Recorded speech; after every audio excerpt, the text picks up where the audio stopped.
La derecha insensible y el resentimiento. Publicado por Milenio.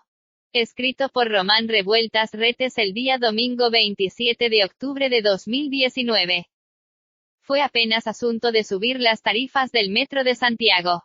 Solo eso. Pero, había algo más ahí, el soterrado descontento de millones de ciudadanos, un sentimiento que brotó a la superficie de manera incontenible y furiosa luego de que el aumento fuera anunciado.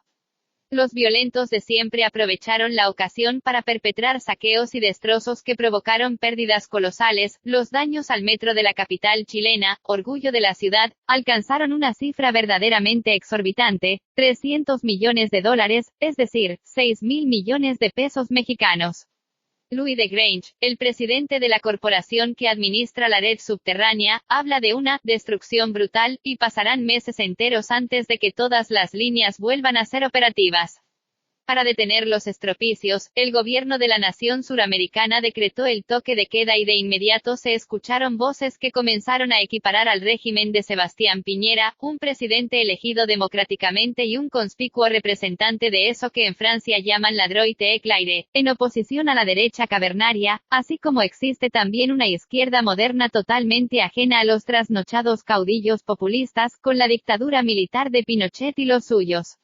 Por lo que parece, el simple hecho de recurrir a la fuerza del Estado para preservar el orden público en situaciones de abierta insurrección nos parece a los latinoamericanos algo obligadamente represivo, y nos apresuramos a denunciar la naturaleza despótica de quienes nos gobiernan. Un cartel en la gigantesca manifestación que tuvo lugar el pasado viernes en Santiago exhibía una muy reveladora consigna: cuando la tiranía es ley, la revolución es orden. Pero ¿de qué mentada tiranía estamos hablando en Chile? Y, a la vez, ¿cuál pudiera ser la consecuente revolución? Se justifica así, adjudicándole arbitrariamente una condición tiránica a un gobierno democrático, que una de las respuestas a la subida al pago del transporte público haya sido la devastación de los vándalos. ¿Acaso hubieran debido quedarse las fuerzas del orden cruzadas de brazos mientras las hordas saqueaban supermercados, incendiaban vagones del metro, arrasaban estaciones y dejaban una estela de destrozos a su paso? La violencia destructiva, tiene que ser la expresión ciudadana del descontento, siendo que, al final, los propios habitantes de la nación son los directísimos perjudicados por el quebranto de los bienes públicos.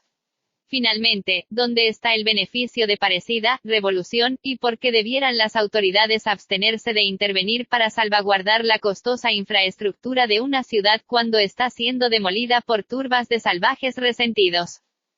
El estallido social en Chile exhibe el profundo enojo de la gente con el sistema. No es, sin embargo, un tema de desigualdad, con todo y que es la causa que primeramente se invoca para explicar los sucesos, es, antes que nada, un mero asunto de pobreza, de salarios miserables, de pensiones que no alcanzan y de desprotección de los ciudadanos ante el desentendimiento de un Estado que no asegura las debidas políticas sociales. La desigualdad en sí misma no es intolerable cuando los individuos tienen garantizadas unas mínimas condiciones de bienestar. El problema es carecer de lo básico y sobrellevar las penurias de una dura cotidianidad mientras que otros grupos exhiben una insolente opulencia. Y sí, en efecto, en la nación andina se han aplicado a rajatabla las políticas económicas del neoliberalismo, y en muchos sectores de la derecha chilena se valida el descarnado egoísmo social que promueven quienes le atribuyen a los pobres la directa responsabilidad de su propio destino, una suerte de culpa personal, sin reconocer ni admitir que en nuestras sociedades no todos los individuos tienen las mismas oportunidades y que nacer en un medio desfavorecido es, las más de las veces, una pesada carga para toda la vida. Justamente por eso existe el Estado social y por eso hay sistemas con políticas públicas que procuran asistencia a las personas más desamparadas. Simple cuestión de humanismo, señoras y señores, más allá de las ideologías. El asunto es que pareciera, de pronto, que los países de nuestro subcontinente son ingobernables.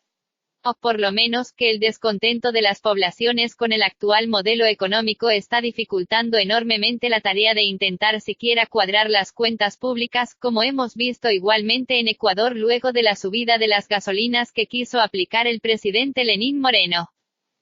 Los resultados de las elecciones de este fin de semana en la Argentina habrán de mostrarnos de qué lado se inclinan los votantes al momento de encarar la disyuntiva de elegir entre los dos modelos que pueden adoptar los gobernantes de nuestro subcontinente. La gestión de Mauricio Macri no ha sido nada exitosa, pero garantizaría de todas maneras una cierta sensatez económica frente al nefario populismo de la señora Kirchner, quien sería el verdadero poder detrás del futuro trono peronista. Curiosamente, no parecen tan enojados los argentinos como los chilenos. Pero, miren ustedes, a lo mejor eligen irse todos juntos al despeñadero. UF. Revueltas@mac.com